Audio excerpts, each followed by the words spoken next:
τις εγγύσεις στην Αθήνα.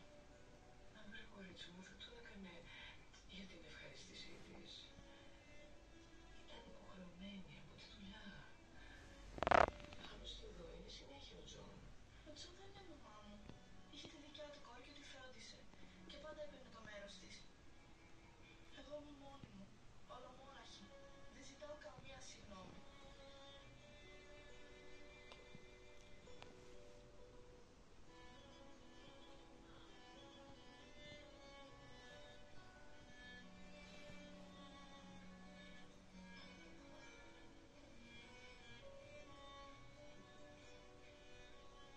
Τι έγινε?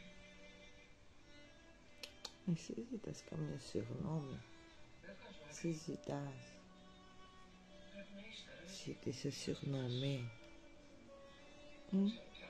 Ζήτησες?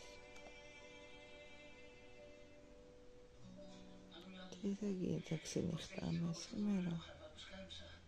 Θα κοιμηθούμε?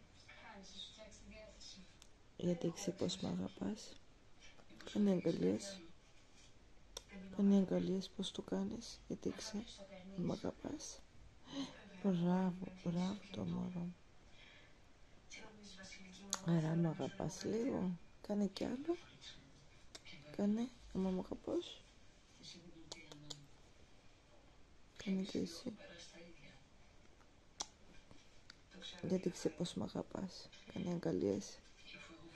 Κάνε αγκαλιές πως μ' αγαπάς. Έτσι, μπράβο. Το ξέρω ότι αυτή τη στιγμή νιώθεις ότι κουβαλάς όλο το βάρος του κόσμου πάνω σου, κορίτσι μου. Αυτός ο πόνος δεν θα τελειώσει ποτέ. Κάποια στιγμή θα απαλύνει. Καρτούλα μου, αγάπη μου, τι θα γίνει με σένα. Ξέρω ότι σε τρώει η αγωνία όπως το έλεγα.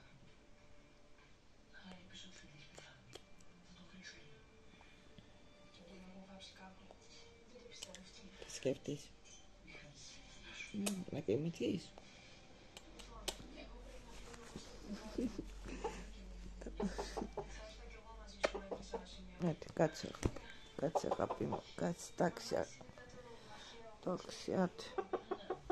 Κάνει αγκαλιές και τέλος, ναι. Δεν σε πειράζω, κάτσε.